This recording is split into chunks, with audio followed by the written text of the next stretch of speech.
Hello, my name is Joseph P. Garcia, and I'm a student in CE 300, Business Practice for Civil Engineers, actually any kind of engineer.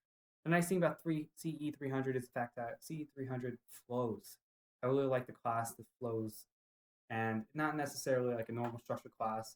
I love structured classes, but CE 300, it is available to change, and it changes quite often. That's the nice thing about it. It has a strict schedule, but the schedule can change, and it does change. So a way that CE300 is different than most classes, in fact, is that students communicate through a platform called Twitter. If you don't know what Twitter is, it's okay because I barely use it for the class. And the nice thing about it is that you can talk to teachers instantly, students instantly. You can talk to everyone in the class together and have long discussions. And I've had long discussions in this class through Twitter, and it's great because it helps engage the class together on something that they all can talk to during class when the professor is lecturing. You don't have to just sit there and listen to a lecture. You can actually engage in the conversation on Twitter at the same time. So this helps the flow of the class because Twitter, high speed social media kind of thing, it engages the students a lot more than basic email and other forms of communication. The bad thing about Twitter is that if you're asking questions about homework and it's not during a Tuesday or Thursday during class, it could just not be answered because no one's on Twitter on Tuesday and Thursday, unless it's Tuesday and Thursday. And then additionally, if everyone's on at one time, you ask a question, your question might be thrown to the back recesses of Twitter down to the bottomless pit, and it is bottomless of messages. So that's just kind of a con for Twitter, but it helps engage the class a lot more than other. Additionally, something that happened in 300 that I really enjoyed but not always agreed with is the COBIA. It's kind of like a personality test, but for your cognitive ability. You have the fact finder, you have follow through, we have implementer, and then we have quick start. I am an 8633, which means I'm a high fact finder, which is true. That's my personality. You give me a question, I'm like, what's this, this, this, this? I come back with 10 questions, right? It's just that I need information before I can really start something.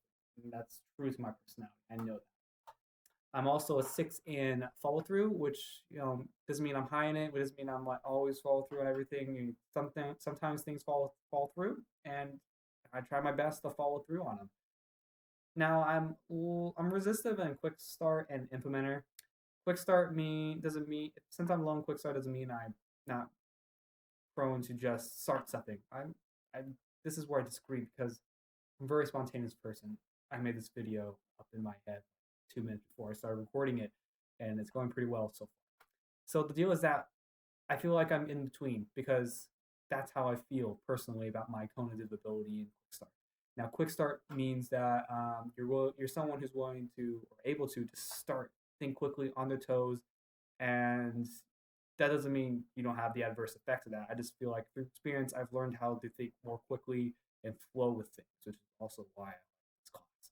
Now, implementer, being low in that, well, that doesn't necessarily mean that you don't really enjoy building things. It doesn't mean you're bad at building things. Being high in it means that to be able to see something, you feel like you have to build it.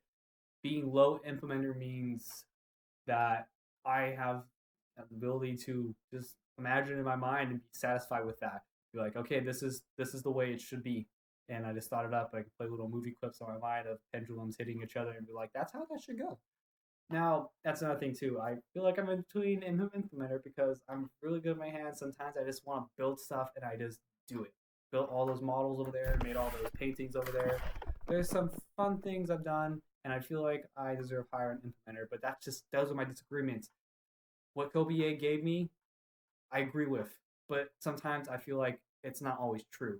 And this is where I kind of come with the hypothesis that you kind of form or use your energy to do whatever you feel is necessary along the Kobe scale. So if I feel like I need to build something, I build it and I use that energy to build it. Now, this is nice. And I use this for my TR1, TR2 reports. TR1, I had a group that was all the same as me, just about in Kobe. We got a 15 out of, 115, 17 out of 50, 150 and the revisions we got an A. So it wasn't the best group. So the next group we added some people with different Kobe-A's as us to balance it out.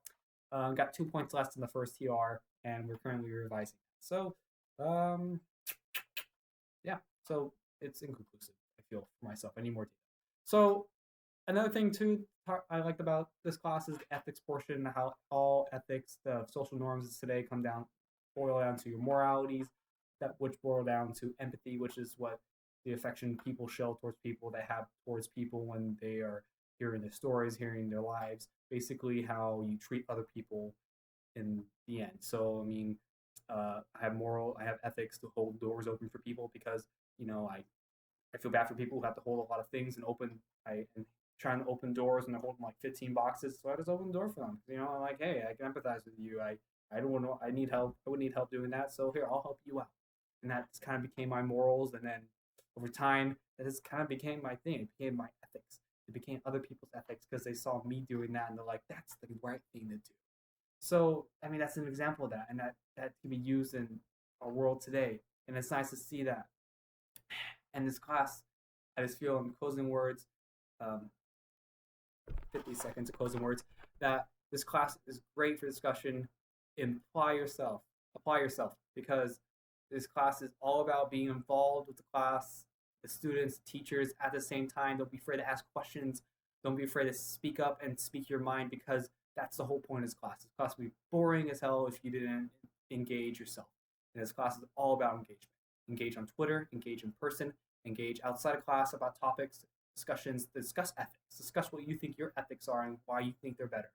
But also keep in mind, be open minded to other people's ethics and their views. That's the nice thing about this class. It's like an open space for you to talk about and discuss things, which you don't necessarily get a lot in the world today. Now, if you're one of those people that's worried about the grade, I just want to let you know this. Be engaged in the class, you'll be fine. And little story that Professor Seeger told me at the end of the year. Don't be worried about the scoreboard. Worry about how you get there, which just means implement yourself and you'll be fine in the end, because you don't need to worry about your grade in this class. If you're engaged and you communicate with other students and you show that, you'll be fine. Thank you very much. This has been my video for CE 300. Sorry it's too long. Bye bye.